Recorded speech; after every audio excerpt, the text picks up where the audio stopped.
Sergeant Rebecca Martinez stood at attention in the morning formation at Fort Carson, Colorado, trying to ignore the whispers behind her. After 6 months at this base, she'd gotten used to them, but that didn't make them hurt any less. "I heard she slept her way to sergeant," someone muttered. It sounded like Private Jackson, though Rebecca didn't turn to look. "Nah, probably has family connections," another voice answered. "No way she earned those stripes on her own." Rebecca's jaw tightened, but she kept her eyes forward. The Rocky Mountains rose in the distance, beautiful and solid. She focused on them, letting their permanence calm her. This was exactly why she'd enlisted under her mother's maiden name. To prove she could make it on her own merit, without anyone knowing who her father was. But she'd never imagined how hard it would be to face this constant doubt and mockery without being able to defend herself with the truth. The formation dismissed, and Rebecca headed toward the training center. She had a full day of work ahead, preparing equipment for next week's field exercises. As she walked across the base, she noticed the extra activity. Crews were cleaning buildings, painting curbs, and making everything perfect. "Big inspection coming," her friend Private Julie Chen said, falling into step beside her. "Did you hear? General Stone is visiting next week. They say he's one of the toughest generals in the Army. People are terrified." Rebecca's stomach dropped. She kept her face neutral. "Is that right?" "Yeah, he's coming to observe our field readiness exercises. Apparently, he has a reputation for ending careers if he doesn't like what he sees." Rebecca had heard that too. Her father, though no one here knew he was her father, had built his reputation on high standards and zero tolerance for incompetence. They hadn't spoken in almost 2 years, not since their argument about her joining the military. "You'll never make it," he'd said, his voice cold and certain.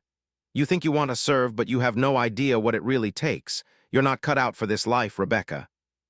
"Then I'll prove you wrong," she'd shot back, "and I'll do it without using your name." She'd left his house that night and enlisted the next morning using her mother's maiden name, Martinez. Her mother had passed away 5 years earlier, and Rebecca wanted to honor her anyway. The name change was legal, processed through proper channels. She'd made sure there was nothing connecting Sergeant Rebecca Martinez to General William Stone. "You okay?" Julie asked, studying her face. "Fine," Rebecca said. "Just thinking about all the work we have to do before the inspection." They reached the equipment depot, where Staff Sergeant Dylan Cross was holding a morning briefing with the logistics team. Cross was a tall man in his 30s with a square jaw and an attitude that Rebecca had learned to hate. "Nice of you to join us, Martinez," Cross said as Rebecca and Julie entered. "We've been waiting." Rebecca glanced at the clock. They were 2 minutes early. "Sorry, Staff Sergeant." "Sorry doesn't cut it," Cross said. "With the General's visit coming, everyone needs to be sharp. That includes you, even if you're just here to look good for the diversity photos." Several soldiers snickered. Rebecca felt her face flush, but she said nothing. "Now," Cross continued, "we've got a massive job ahead of us. We need to inventory and prep all equipment for the field exercises. I'm assigning teams. Martinez, you'll be on maintenance detail. Make sure all the vehicles are clean." "Staff Sergeant, I'm certified in mechanical repair," Rebecca said carefully. "I could be more useful helping with the actual maintenance work." Cross smiled, but it wasn't friendly. "I'm sure you've got a certificate that says you're certified, but I need someone I can trust on the real work. You stick to cleaning." Julie opened her mouth to object, but Rebecca touched her arm gently. "Don't," she communicated silently. "It's not worth it." For the rest of the morning, Rebecca scrubbed vehicles while other soldiers did the work she was qualified for. Her hands were raw by lunch, her back aching, but she didn't complain. In the mess hall, she sat with Julie and a few other soldiers who didn't treat her like she was invisible or incompetent. "Cross is such a jerk," Julie said, pushing her food around her plate. "You're a better mechanic than half the guys he has working on those engines." "It's fine," Rebecca said.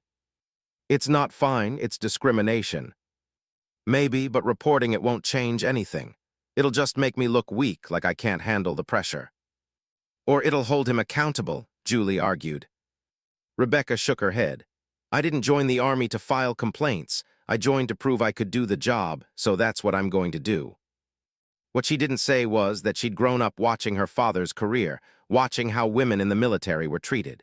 She'd seen how complaints could derail careers, how women who spoke up were labeled as troublemakers. She'd promised herself she would be different. She would be so good, so competent, that no one could deny her worth. But 6 months in, she was starting to wonder if that was even possible. That afternoon, Captain Anderson, the company commander, called a special meeting. Everyone gathered in the briefing room, filling the rows of chairs. Rebecca sat near the back, as she usually did. Captain Anderson was a fair officer, professional and by the book. He stood at the front of the room and waited for everyone to settle. As you know, General Stone will be visiting next week, Anderson began. He'll be observing our field readiness exercises on Friday. This is a big opportunity for our unit to demonstrate our capabilities. I expect everyone to perform at their absolute best. He outlined the schedule. The field exercises would include convoy operations, equipment deployment, emergency response scenarios, and a competitive element where teams would race to complete various tactical challenges. Teams will be assigned tomorrow, Anderson said.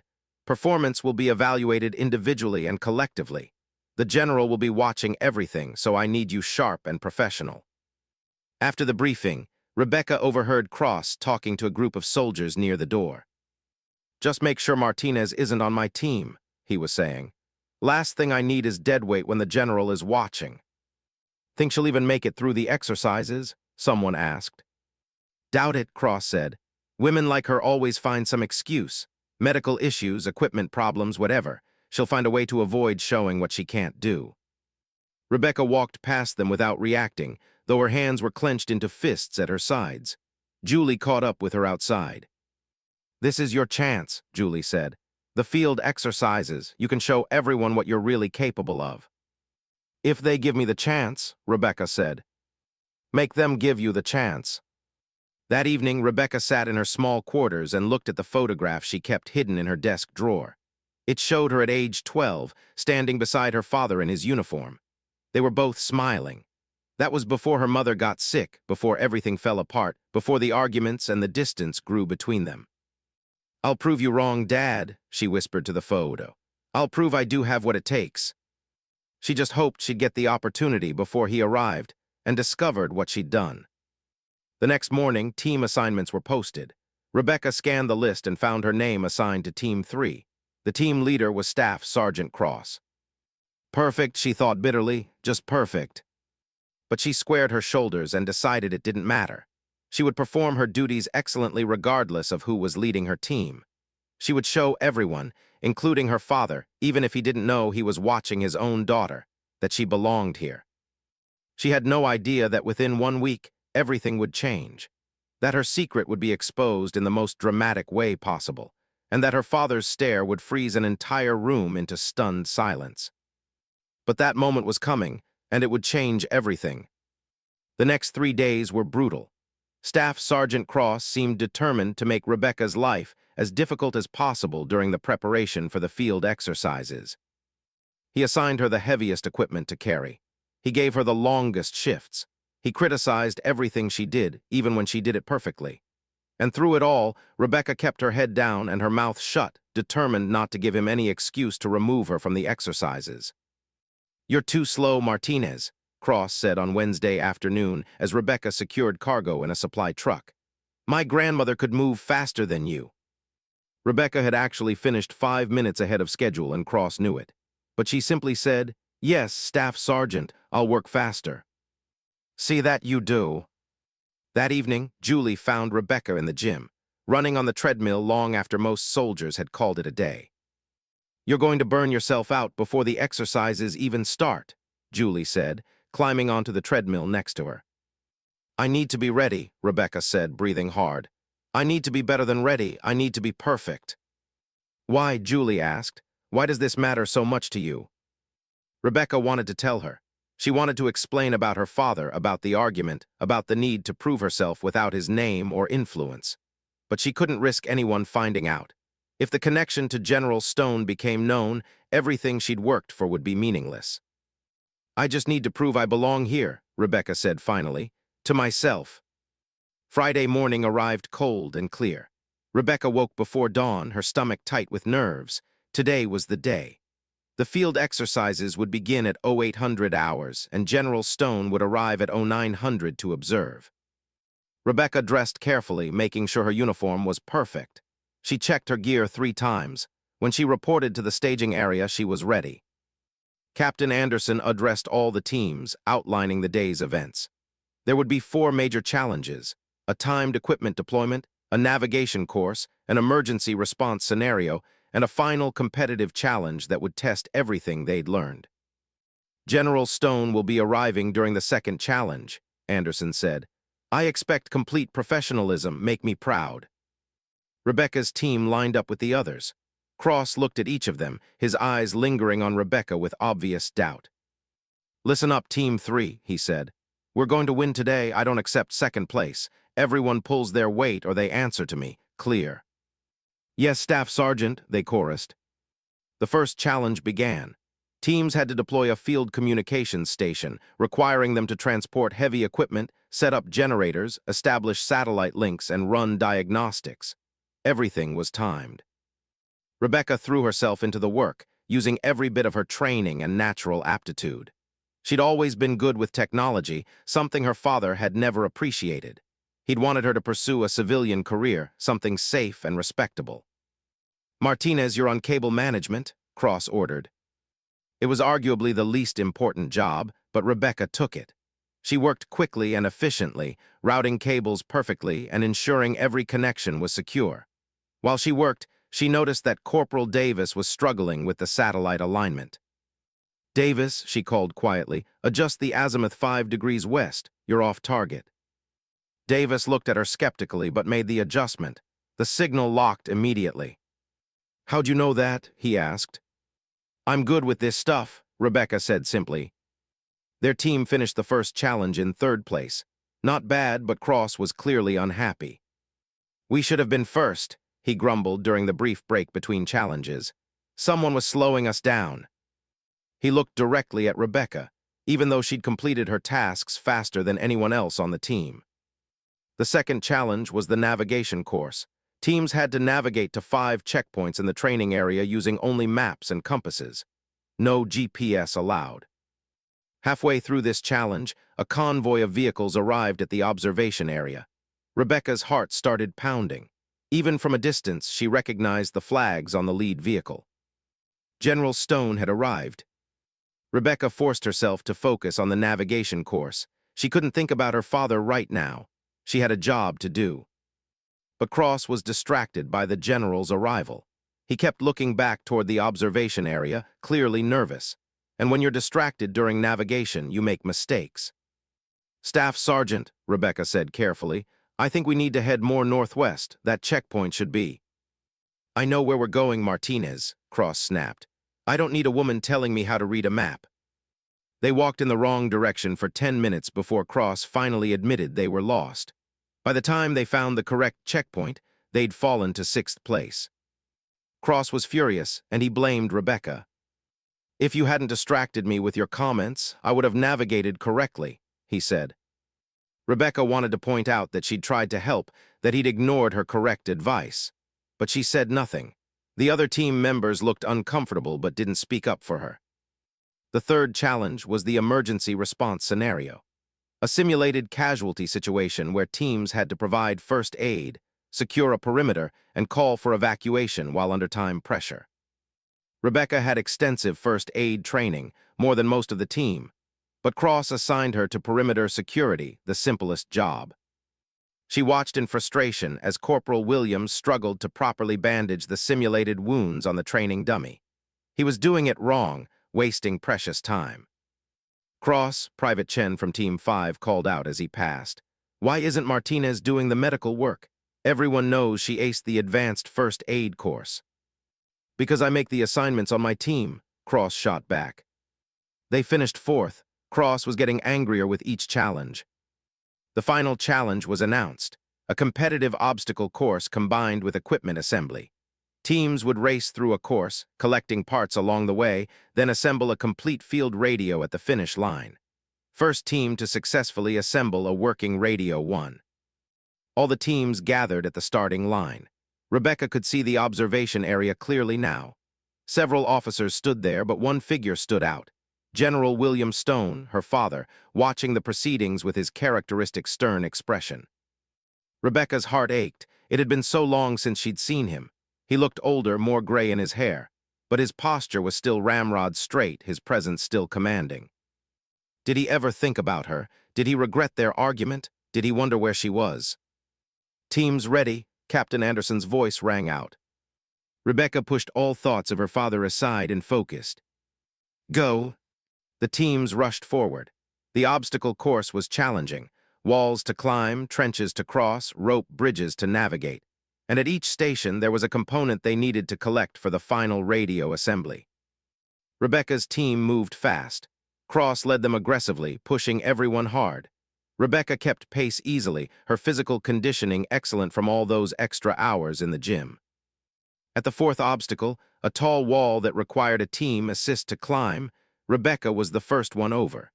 She reached down to help pull up the next team member, demonstrating the kind of teamwork that military exercises were designed to test. They reached the final assembly station in second place, right behind Team 1. All the parts were laid out. Now they just had to assemble them correctly. Cross started barking orders, but he was flustered and making mistakes. Rebecca could see immediately that he was trying to connect components in the wrong order. "Staff Sergeant," she said, "we need to connect the power supply first then." "I know what I'm doing," Cross shouted. But he didn't. He was wasting time, and Team 1 was pulling ahead. Rebecca watched in agony as her team struggled with an assembly that she could have completed in 3 minutes.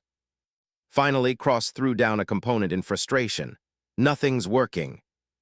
"Because you've got the polarity reversed on the power connection," Rebecca said quietly. Cross turned to her, his face red. "You think you can do better?" "Yes, Staff Sergeant, I know I can." For a moment, Cross looked like he wanted to refuse. But other team members were looking at Rebecca hopefully, and Captain Anderson was watching from nearby. "Fine," Cross spat. "Show us what you've got, Martinez." Rebecca stepped forward and took control. Her hands moved with practiced efficiency, connecting components in the correct order, checking each connection, adjusting settings. 2 minutes later, she powered on the radio. Static crackled, then cleared. She had a signal. "Team 3 operational," Captain Anderson called out. They'd finished second, barely behind Team 1. It was a good result, especially given how far behind they'd been. But instead of celebrating, Cross looked humiliated, and humiliated men often lash out. "Lucky guess," he muttered. The teams assembled for the closing remarks. Captain Anderson stood before them, with General Stone and other senior officers behind him. "Excellent work today," Anderson said. "You've all demonstrated strong skills and teamwork." Then General Stone stepped forward to address them. This was the moment Rebecca had been dreading. She stood at attention, keeping her eyes forward, praying he wouldn't look too closely at her. "Soldiers," the general's voice was exactly as she remembered, firm, authoritative, commanding respect. "Captain Anderson asked me to say a few words about what I observed today." Rebecca's heart pounded so hard, she was sure everyone could hear it. "I saw strong performance from most of you, but I also saw something that concerns me." The general's eyes scanned the assembled teams, and then they landed on Team 3, on Staff Sergeant Cross. "I saw leaders who failed to utilize their assets, leaders who let pride interfere with performance, leaders who undermined skilled soldiers instead of empowering them." Cross's face went white. "In combat, that kind of leadership gets people killed," the general continued. "We cannot afford—" "Sir," Cross suddenly interrupted, his voice desperate. "With respect, some soldiers are just not suited for certain roles. I had to make difficult decisions about who to trust with critical tasks." The general's expression didn't change. "Are you suggesting that one of your team members wasn't trustworthy, Staff Sergeant?" "I'm saying that not everyone has the skills they claim to have, sir. Some people might look good on paper, but when it comes to actual performance—" Cross looked directly at Rebecca. "Well, some soldiers are only here because of quotas, not qualifications." A shocked murmur ran through the assembled soldiers. Cross had just crossed a serious line, making a blatant statement about Rebecca in front of everyone. Rebecca felt every eye turn to her. She kept her face neutral, but inside she was dying. This was the moment she'd feared, being called out, dismissed, humiliated in front of everyone. In front of her father. "I see," General Stone said quietly. His voice had gone cold, dangerous. He began walking forward, directly toward Team 3, directly toward Rebecca and Cross. And the look in his eyes would freeze the entire room into terrified silence. General Stone walked with measured steps toward Team 3. Every soldier in the formation stood absolutely still, barely breathing. The general's face was unreadable, but something in his eyes made even the most confident soldiers nervous. Staff Sergeant Cross stood a little straighter, clearly trying to project confidence despite the sweat Rebecca could see forming on his forehead. He probably thought the general was going to support his position, to agree that standards needed to be maintained. He had no idea what was coming. General Stone stopped directly in front of the team, his eyes moving slowly across each face. When his gaze reached Rebecca, it lingered for just a fraction of a second. She saw something flash in his eyes, recognition, surprise, but his expression remained stern. "Staff Sergeant Cross," the general said, his voice cutting through the silence like a blade. "Step forward." Cross moved forward, standing at rigid attention. "Sir, you stated that some soldiers are here because of quotas rather than qualifications. Which soldier were you referring to?" Cross hesitated. Rebecca could see him calculating, wondering if he'd made a mistake, but pride and ego pushed him forward. "Sergeant Martinez, sir," Cross said, gesturing toward Rebecca. "She has certifications, but when it comes to actual field performance, she's a liability. I was trying to manage my team's performance by assigning her to roles where she couldn't do too much damage." Rebecca felt like she'd been punched in the stomach, but she kept her face calm, her posture perfect. She would not give Cross the satisfaction of seeing her break. General Stone turned to look at Rebecca. "Sergeant Martinez, step forward." Rebecca moved forward on shaking legs, standing beside Cross. Up close, she could see the lines on her father's face, the gray in his hair that hadn't been there 2 years ago. Could see the hardness in his eyes that came from decades of military service. "Sergeant Martinez," the general said, "Staff Sergeant Cross has questioned your qualifications and performance. How do you respond?" This was it. Rebecca could defend herself, could list her accomplishments, could fight back against Cross's unfair assessment. Or she could stay silent, maintain her dignity, and let her record speak for itself. She chose her words carefully. "Sir, I can only do the job I'm assigned to the best of my ability. My performance record is available for review." "I've already reviewed it," General Stone said, and Rebecca's eyes widened slightly. "Before arriving today, I reviewed the personnel files of every soldier participating in these exercises. Standard procedure." He turned back to Cross. "Did you review Sergeant Martinez's file, Staff Sergeant?" Cross shifted uncomfortably. "I reviewed her basic qualifications, sir." "So you know that she graduated top of her class in basic training?" Yes, sir, but..." "And that she has expert-level certifications in mechanical repair, communication systems, and advanced first aid." "Certifications don't always translate to field performance, sir." "I see." The general's voice was getting quieter, which somehow made it more menacing. "Tell me, Staff Sergeant, during today's first challenge, did Sergeant Martinez complete her assigned tasks?" "Yes, sir, but..." "Did she complete them efficiently?" "Sir, she had the easiest job." "Did she or did she not also assist Corporal Davis when he was struggling with satellite alignment?"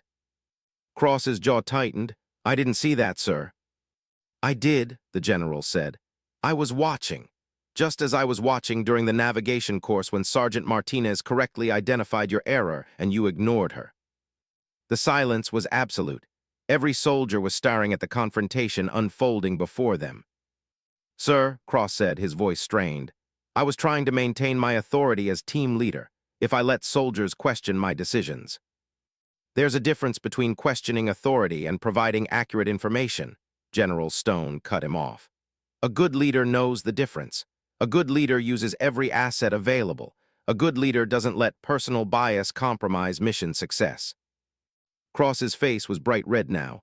"Sir, I don't have any personal bias." "Don't you?" The general's stare was like ice.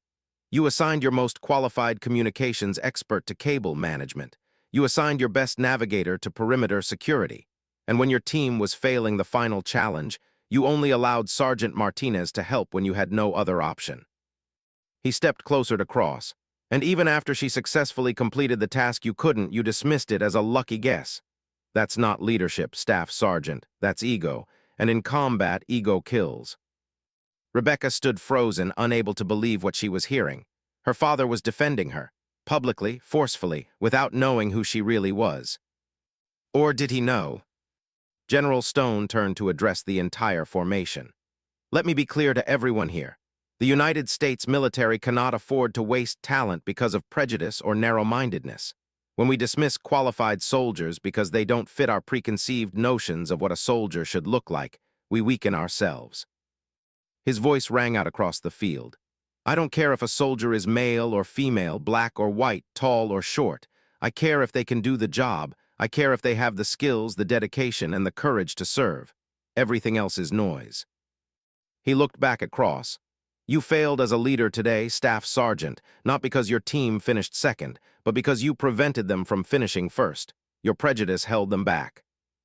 Cross looked like he wanted to argue, but one look at the general's face silenced him. Captain Anderson, General Stone called. Sir, Anderson stepped forward. I'm recommending that Staff Sergeant Cross complete additional leadership training before being assigned another team leadership role. Make a note in his file. Yes, sir. Cross's career had just been seriously damaged, and everyone knew it. The humiliation on his face was obvious. But General Stone wasn't finished. He turned back to Rebecca. Sergeant Martinez, I'd like to speak with you privately. Come with me. Rebecca's heart stopped. This was it. He knew. Somehow he'd figured it out. Yes, sir, she managed to say. She followed her father away from the formation toward a quiet area near the observation post. Her mind raced. What would he say? Would he be angry that she'd enlisted under a different name?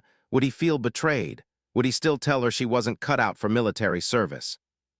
The general stopped and turned to face her. For a long moment he just looked at her, his expression unreadable. Rebecca, he said quietly. She felt tears spring to her eyes at hearing him say her name. Dad. When did you figure out I knew? He asked. Just now, sir. I wasn't sure until. How long have you known? About 5 minutes after I started reviewing the personnel files yesterday, he said. Martinez was your mother's maiden name, and there's only one person in the Army who has your exact test scores, your exact qualifications, and your mother's eyes. A tear rolled down Rebecca's cheek. She wiped it away quickly. I'm sorry I didn't tell you. I needed to do this on my own. To prove me wrong, her father said. Yes. He was quiet for a moment, his stern expression finally softening. You did prove me wrong, Rebecca. I was wrong about you not being cut out for this. I was wrong to doubt you, and I'm sorry. Rebecca's breath caught. She'd never heard her father apologize before, ever. I was angry when you joined, he continued. Not because I didn't think you were capable, but because I was afraid. I've seen what this life costs. I've lost too many good soldiers. The thought of you in danger, of possibly losing you like I lost your mother. You pushed me away instead, Rebecca said softly. I did, and that was wrong. He looked at her with genuine regret in his eyes. Your mother would be ashamed of me. She always believed you could do anything you set your mind to. She was right. They stood in silence for a moment, two soldiers who happened to be father and daughter, both trying to navigate emotions they'd kept buried for too long. What happens now? Rebecca asked. Now, General Stone said, his voice becoming more formal. I'm going to return to that formation and make sure everyone understands that what happened today was unacceptable, and you're going to continue being an outstanding soldier. Should I tell people who you are? He considered this. That's your decision, Rebecca. You earned your rank and your reputation without my name. If you want to keep it that way, I'll respect that. But you should know that I'm proud of you, not because you're my daughter, but because you're a damn good soldier. Rebecca smiled through her tears. Thank you, Dad. However, he added, his tone becoming more serious, we're going to have dinner tonight, off base. We have 2 years to catch up on, and I want to hear everything. I'd like that. They walked back toward the formation together. As they approached, Rebecca could see every eye watching them, everyone wondering what had happened. General Stone stepped in front of the assembled soldiers once more, and what he said next would shock everyone and change Rebecca's life forever. General Stone stood before the formation, his presence commanding absolute attention. Rebecca stood to the side, her heart still pounding from the private conversation with her father. She had no idea what he was about to say. "Soldiers," the general began, his voice carrying across the field, "what you witnessed today was a failure of leadership, but it's also an opportunity to learn. So I'm going to share something with you that I don't share often, a story from my own career." Rebecca watched him, curious. Her father rarely spoke about his experiences. 28 years ago, I was a young captain, cocky and full of myself. I thought I knew everything about leadership. And then I was given a team that included someone I didn't think belonged in the army. I won't go into specifics, but I had my biases. I thought this person was a liability. The general paused, his eyes distant with memory. We deployed to a hostile zone. Things went bad fast. We were ambushed, pinned down, taking casualties. And the person I had dismissed, the one I thought was a liability, saved my life and the lives of 4 other soldiers through quick thinking and exceptional skill under fire. He looked back at the assembled soldiers. That person died 2 weeks later in another engagement, and I never got to properly thank them or apologize for my prejudice. That regret has stayed with me for nearly 3 decades. The field was silent. Rebecca had never heard this story. "I learned something that day," General Stone continued. "I learned that my biases and assumptions had nearly cost lives. I learned that a true leader must see people for what they can do, not for what we assume they can't do, and I vowed never to make that mistake again." He turned to look at Staff Sergeant Cross, who stood at attention, his face pale. "Staff Sergeant Cross, you're a competent soldier with a good record. But today you made the same mistake I made all those years ago. You let bias cloud your judgment. You're young enough to learn from this. The question is, will you?" Cross swallowed hard. "Yes, sir, I will." "See that you do, because the next time it might not be a training exercise. It might be real lives depending on you making the right call." General Stone's gaze swept across the entire formation. "This applies to all of you, every single soldier here.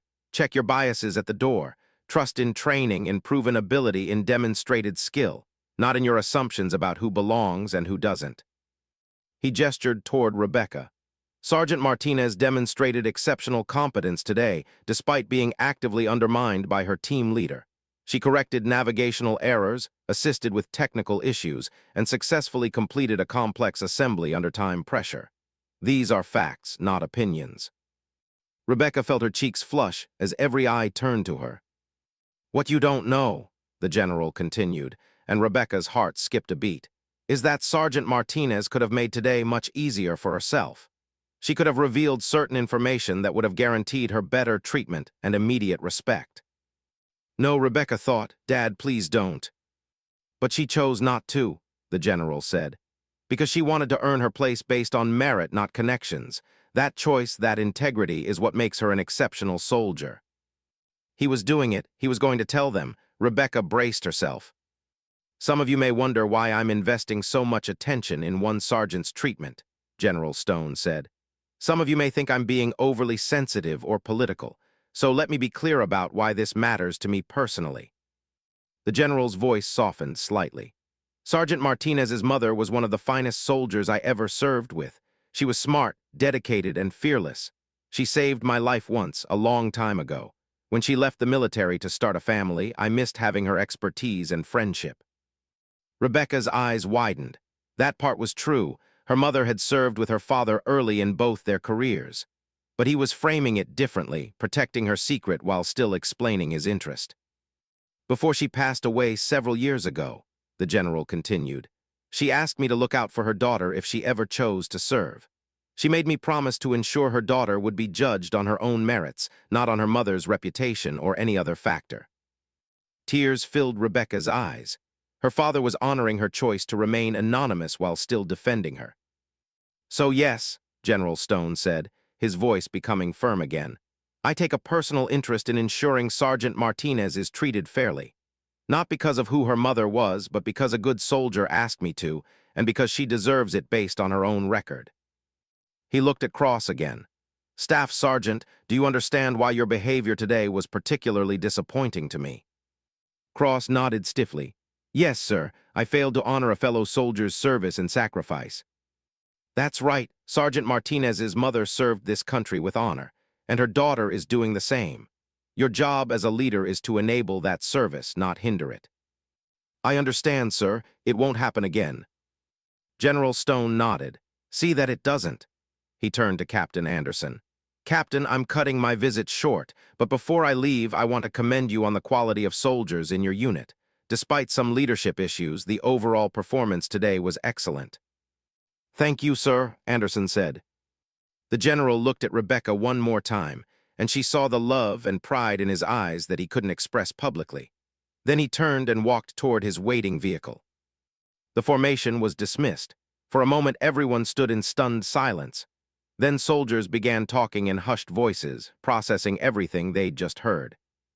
Julie rushed over to Rebecca. Your mom served with General Stone? Why didn't you ever tell me? It's not something I talk about, Rebecca said, which was true enough. She didn't like me trading on her reputation. That's why you never mentioned your family, Julie said, understanding dawning. You wanted to make it on your own. Yes. Staff Sergeant Cross approached, his posture stiff. Sergeant Martinez. Rebecca turned to face him. Staff Sergeant. I owe you an apology, Cross said, the words clearly difficult for him. I treated you unfairly. I made assumptions based on bias. The general was right. I was wrong. Rebecca studied him. He looked genuinely chastened, but whether he'd actually change remained to be seen. I appreciate the apology, Staff Sergeant, she said.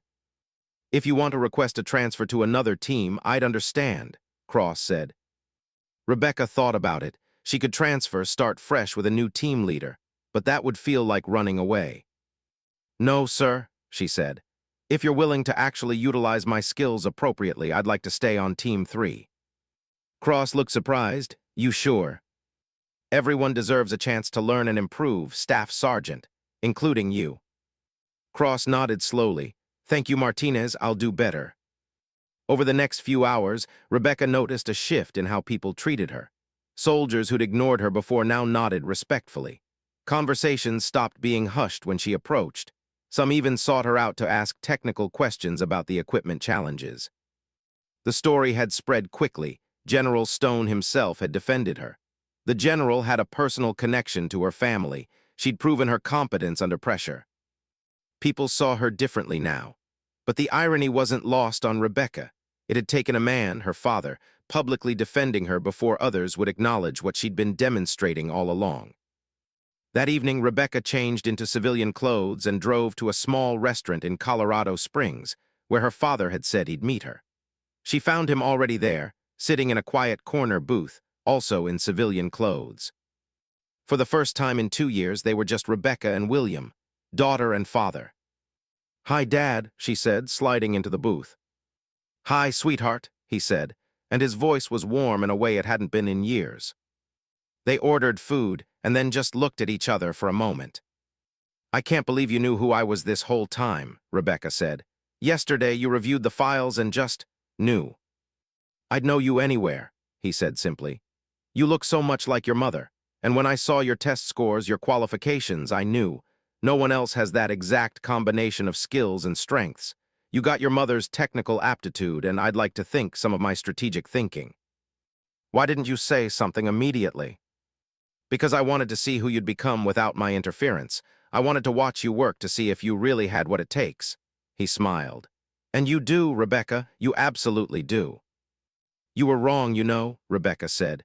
That day when we argued, when you said I wasn't cut out for this. I know I was wrong about a lot of things. I was grieving your mother, afraid of losing you too.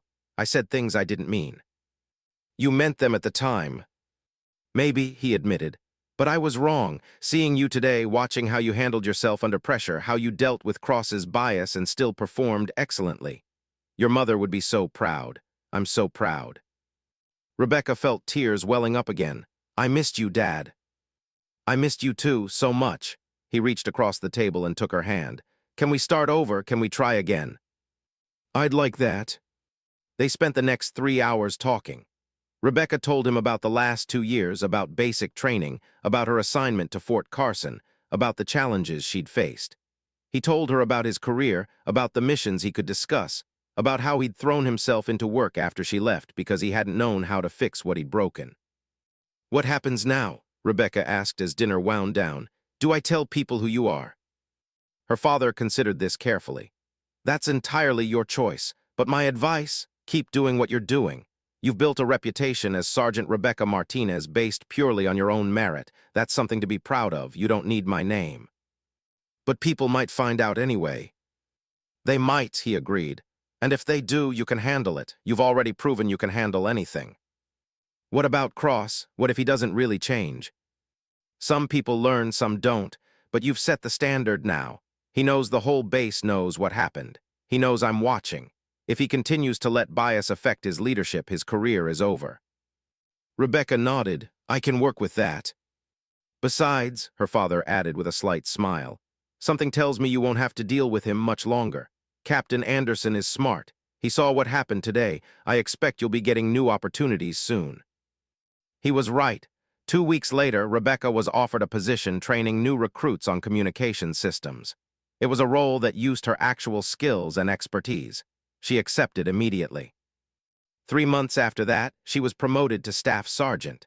The promotion was based on merit, on performance reviews, on the recommendation of multiple superior officers who'd seen her work. And 6 months after the field exercises that changed everything, Rebecca stood in front of a new group of recruits, teaching them not just about equipment and tactics, but about leadership. The best leaders, she told them, are the ones who see the potential in every soldier, who put aside their biases and assumptions, who judge people on their abilities, not on their appearance or background. She thought of her father's stare that day, the way it had frozen the room and changed everything. You'll all face moments in your careers where you have to choose between what's easy and what's right, she continued.